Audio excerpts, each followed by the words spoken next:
Good afternoon, Rotarians. Welcome. And I will have you stand as you are able.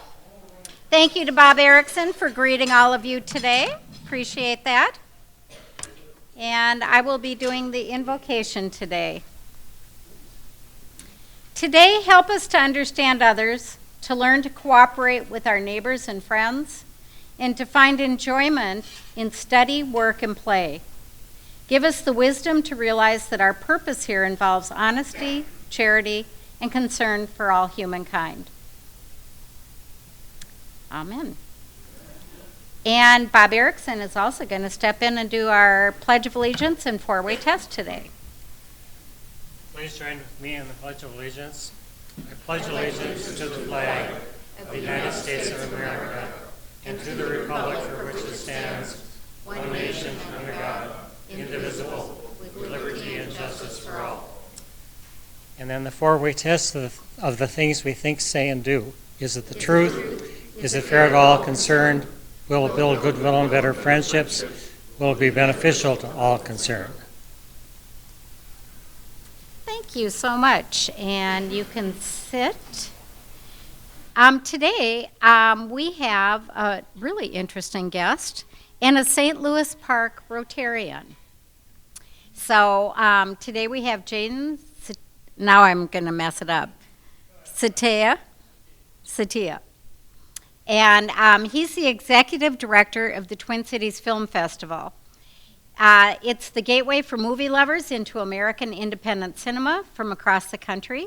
They're dedicated to the cultivation of local filmmakers by providing educational resources to expand filmmaking skills, by providing a base for networking within the film industry, and by nurturing distribution opportunities. It's a 10-day film festival, highlighting both in-person and online viewing opportunities for films. This year it's going to be held October 19th to the 28th at the Showplace ICON Theaters in St. Louis Park. Jatin is the Executive Director of the Twin Cities Film Festival. He is a recipient of 40 Under 40 Award, as well as the Minnesota Real Power 50. He's been recognized by his community as a business leader and innovator, and as I said, a member of the St. Louis Park Rotary Club. With the Twin Cities Film Festival, Jatin has brought to the community, he has brought them together in a celebration of the arts that the arts deserve. Jatin currently serves as a board member of Discover St. Louis Park, the St. Louis Park Business Council, and the TC, I'll let him explain what that is, Actor Expo. Being part of the Minnesota arts and business community, he strives to provide a platform where social conversations, business, culture, and the arts can not only survive, but work collectively and thrive. So we're really happy to have you here when we had another announcement about arts in the Bloomington community. And we appreciate you being here today. Thank you, and please welcome Jatin.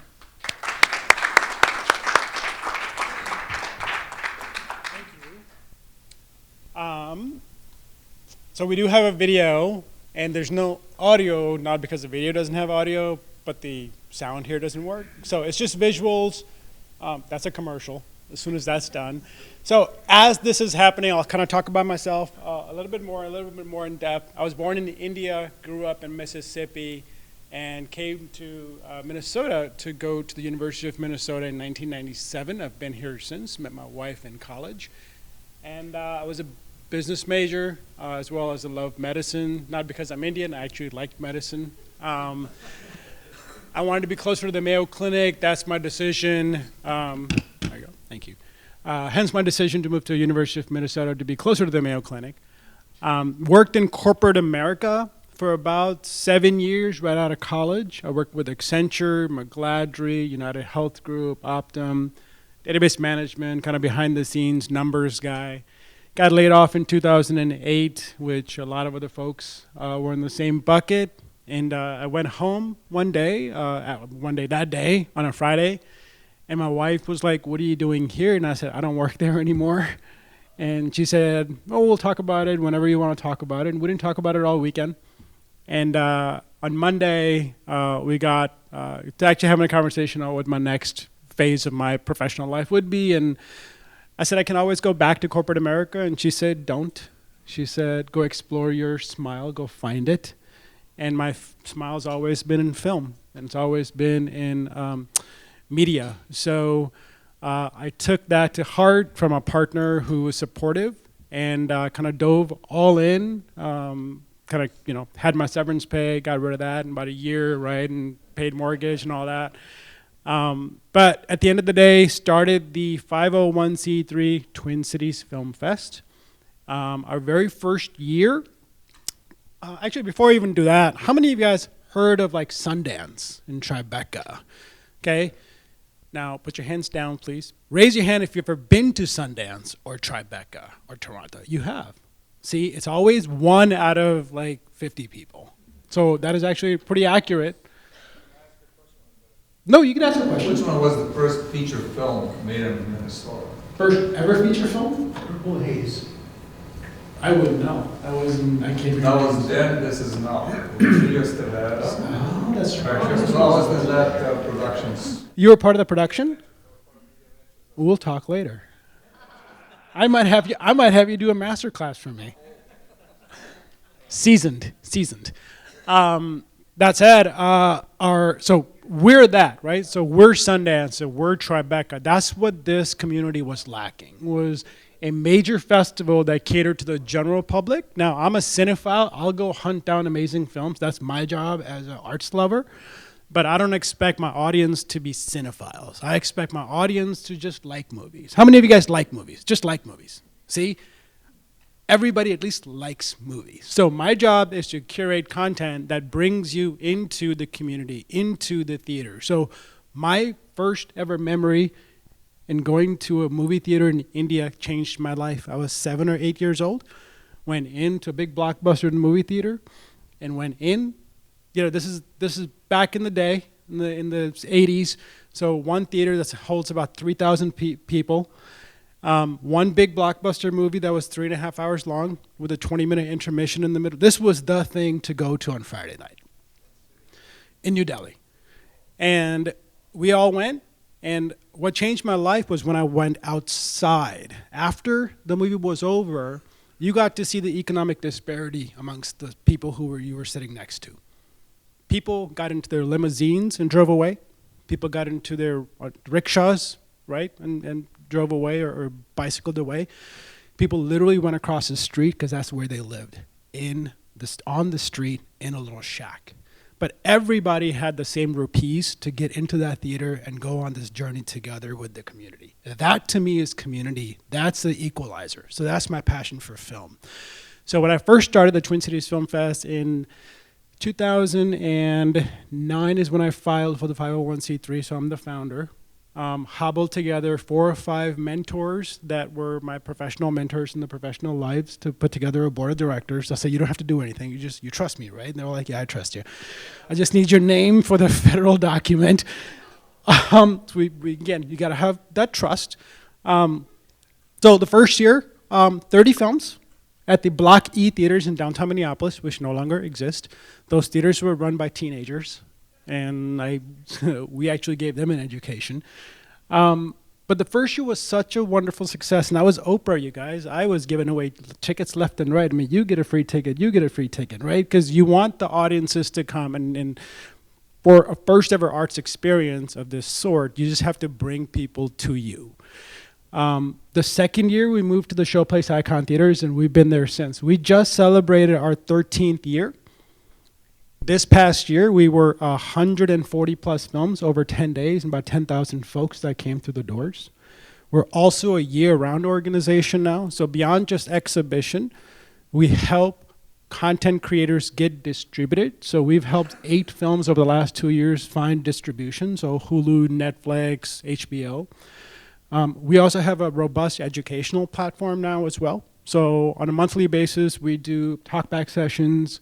We do master classes, we do workshops. We have a film fellows program where we work with 8 different universities around Minnesota and get their top collegiate media students to participate in a 3-day intensive during the 10 days of the festival.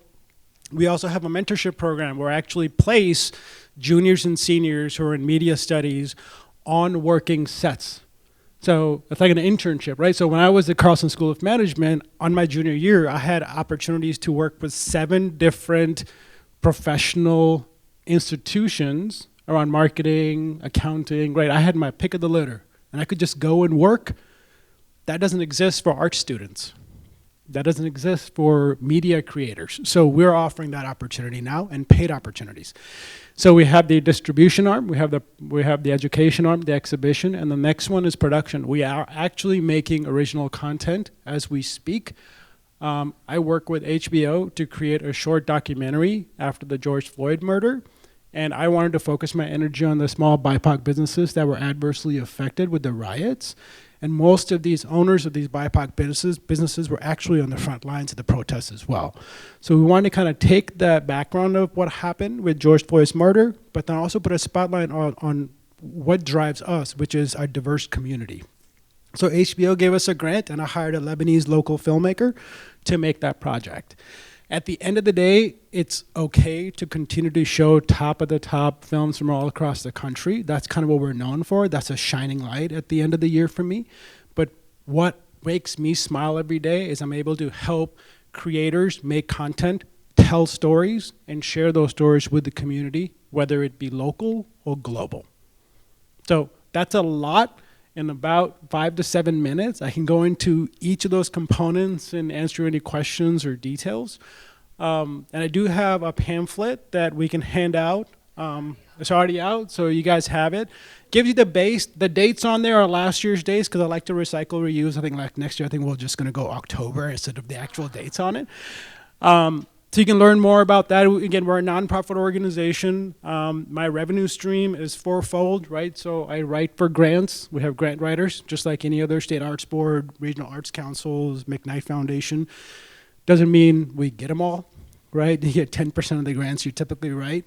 Majority of my income comes from corporate sponsorships. So corporate sponsor, for example, Polestar, which is an all-electric vehicle. We're our official vehicle sponsor last year when we picked up our celebrities and filmmakers from the airport. Shops at West End obviously hosts us. The ICON Theaters are our sponsor because we're there. Stella Artois, I know one person can't drink in here, but other people can. But that's our official beer, right? So we have a networking lounge during the festival. So corporate dollars help sustain us, because again, that's where I'm from. That's the language I can speak to the corporations, from the HR departments to the marketing departments, from a branding side as well.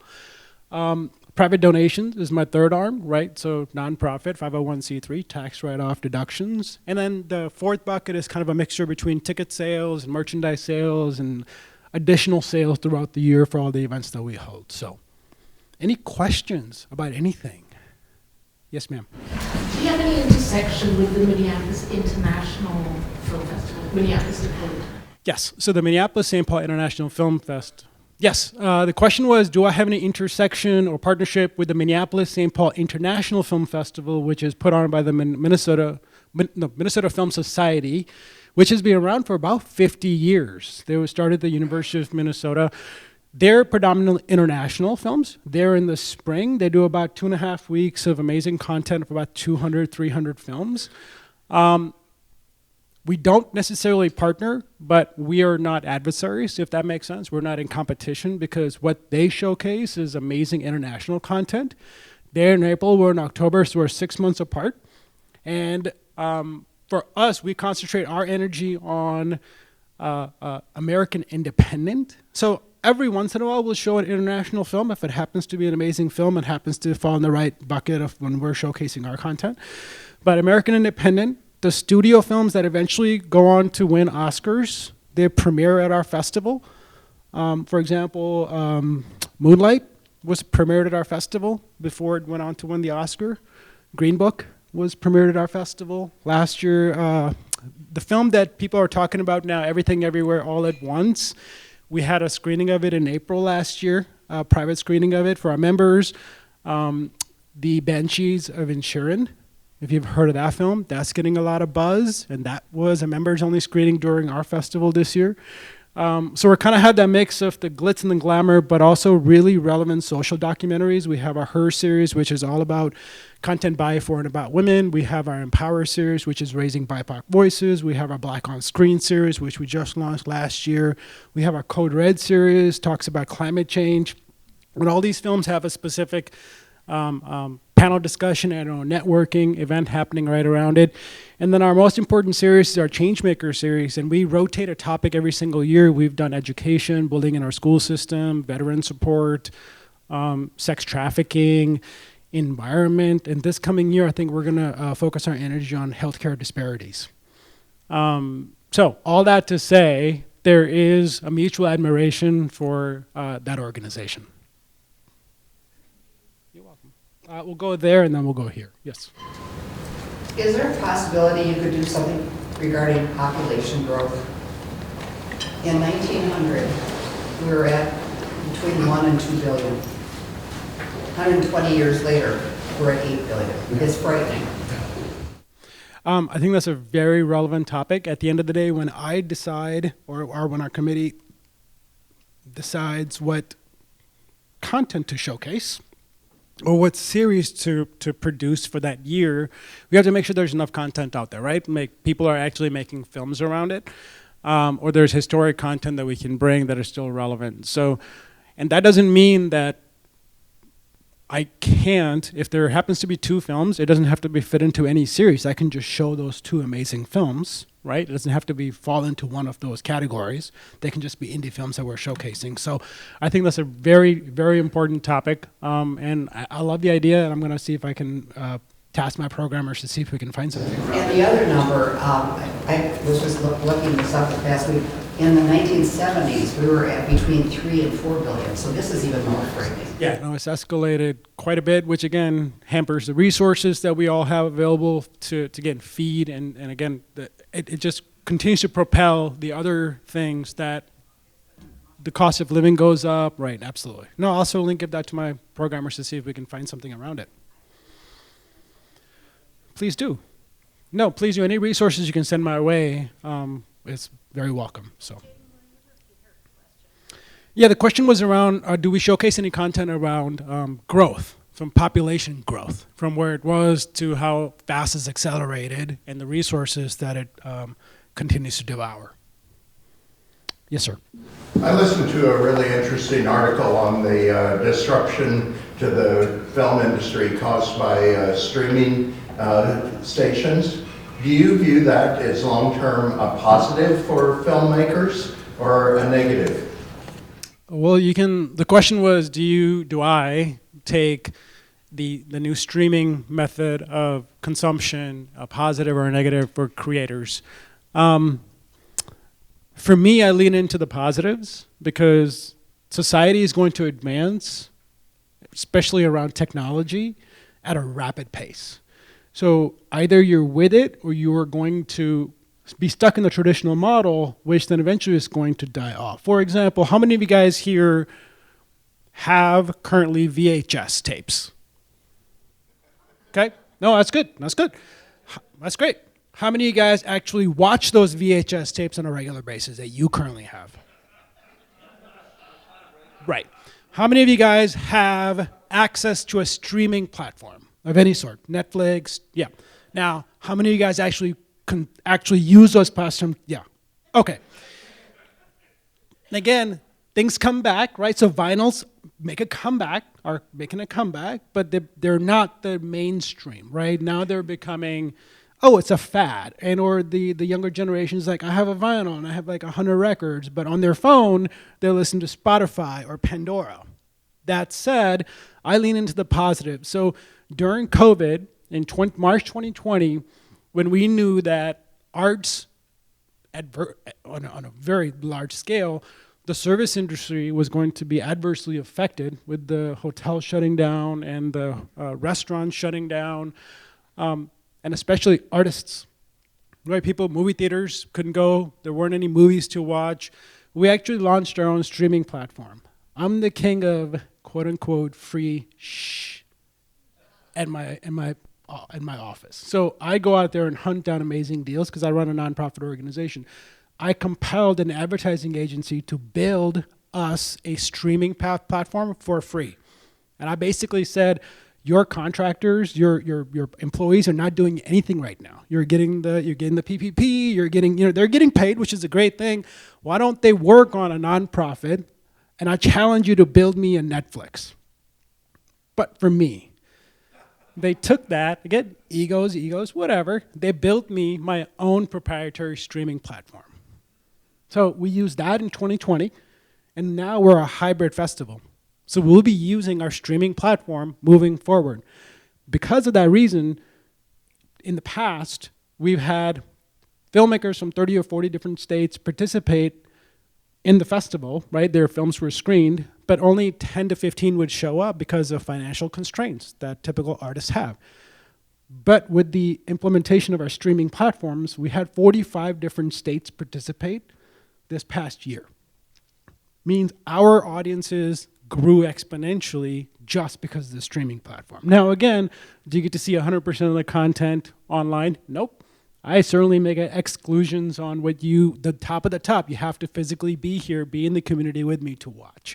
It's a really good question, though. I think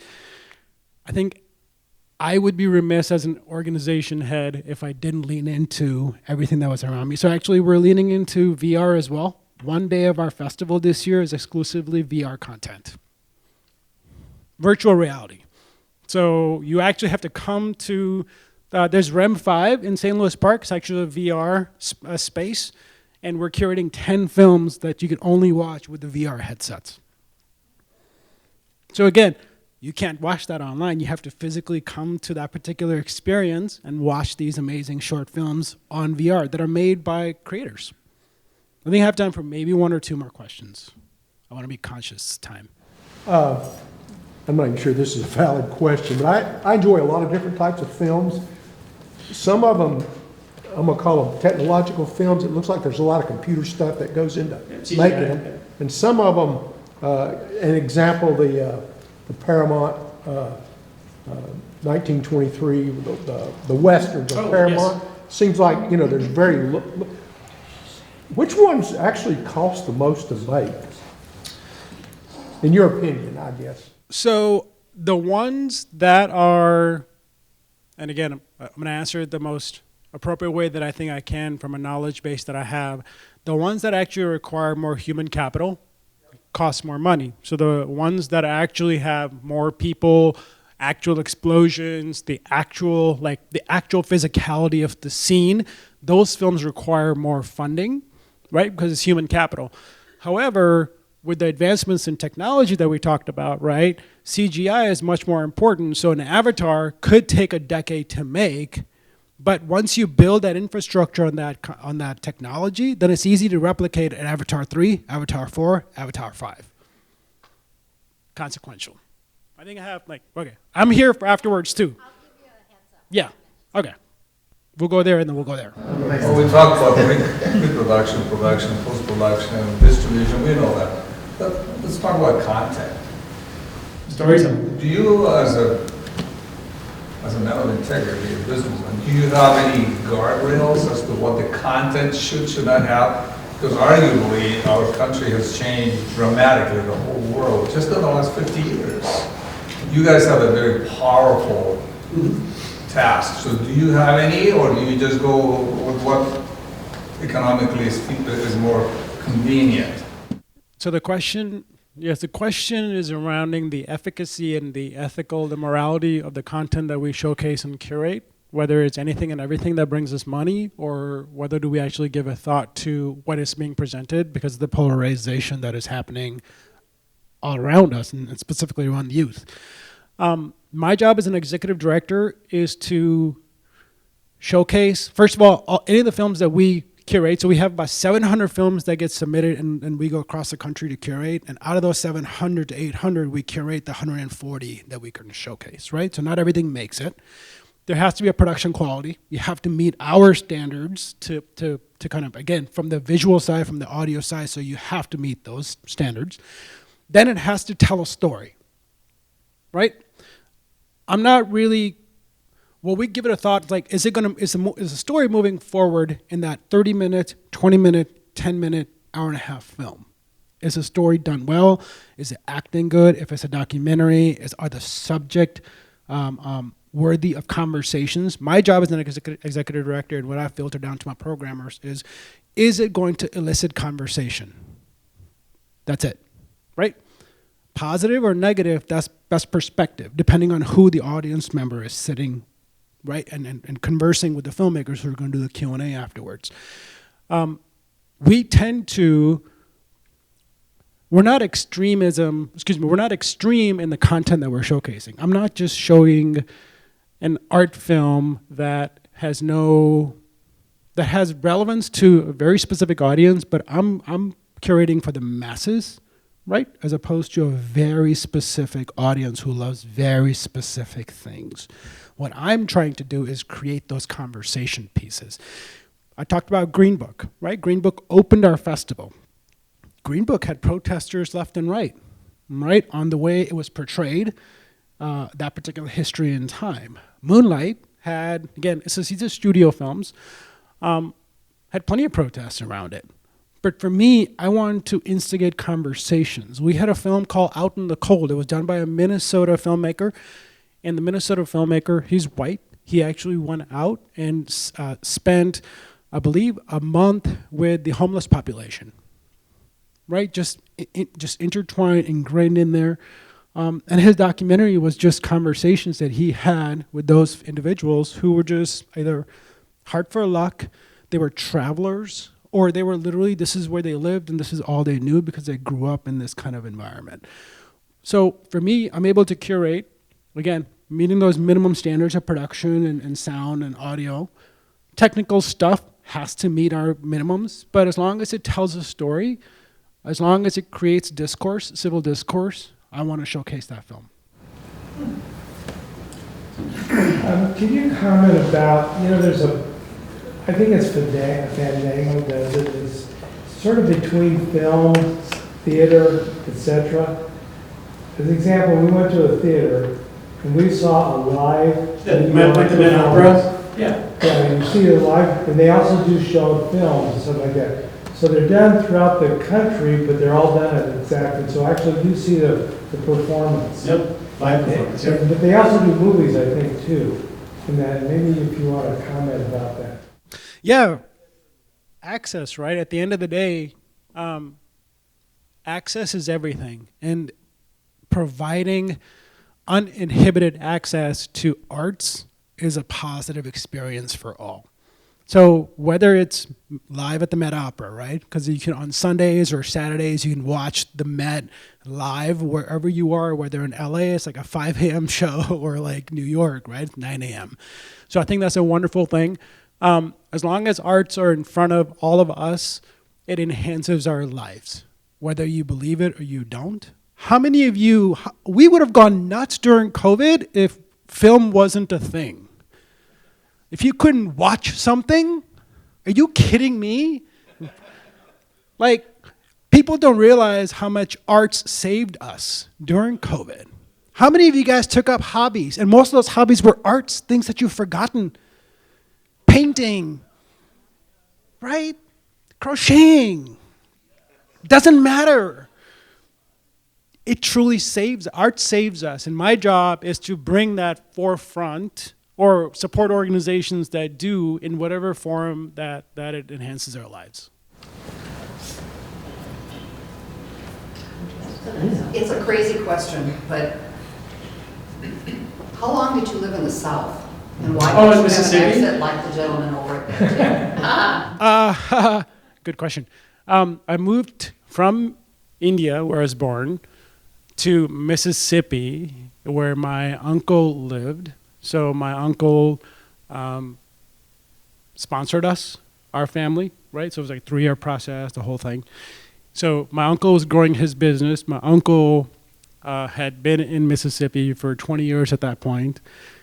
He had liquor stores and gas stations, just your tradition, just your story, immigrant story. That was him, right? So he wanted to grow his business, so he asked his brother, my dad, hey, come on over. Instead of asking my friend to help me grow, like I wanted my brother to help me grow. So we moved to Mississippi, and I was in Mississippi for the first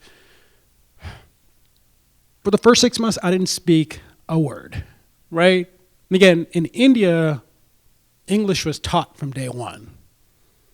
It's just, I knew English. I didn't speak English. I knew English, right? Like, it wasn't spoken, but I knew the ABCs, and I had English class, and only during those, just like Spanish class. When you went to high school in Spanish class, you spoke Spanish in that class. Did you really speak Spanish outside? Were you infused with Spanish culture outside? Same thing in India, right? We had, in India, in high school, by the time you graduate high school, you're supposed to learn 4 languages fluently. That's just a standard, right? Same thing in Japan and China. I mean, I can talk about how amazing that culture is from a student side. Strict, but for the first 6 months, I didn't speak any English, even though I was excelling in all the all the classes in Mississippi. I was absorbing. So the reason I don't have, I mean, I think I have an accent.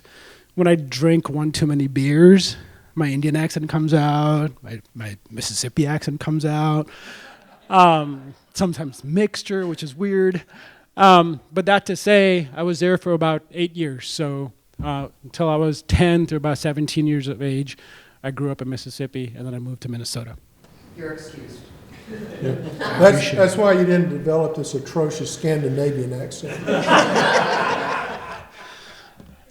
I don't think it's atrocious.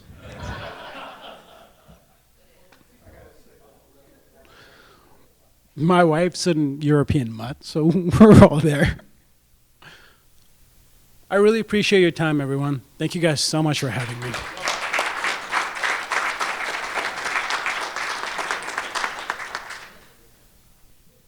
Thank you. Fascinating. I was saying we should, for one of the VR, for the virtual reality pieces, we should have a social and all come together. So we have a comfort level. If you want, I can introduce you to the VR individual that I work with, and he can actually bring in VR headsets for a meeting. So all of you guys can kind of experience a little bit. I'm happy to make that connection. Wonderful. Yeah, that's, new technology for all of us. So thank you so much for bringing this forward for all of us. We really appreciate it. And thank you for the insightful questions. There were some really good questions out there, too. With that, I am going to end our meeting. Next week, Don will be up at the podium. A couple of us will be at the state capitol. We'll take some pictures and send them back. And we will see you, I will see you in a couple weeks, but Don will be here next week running the meeting. Thanks, everybody.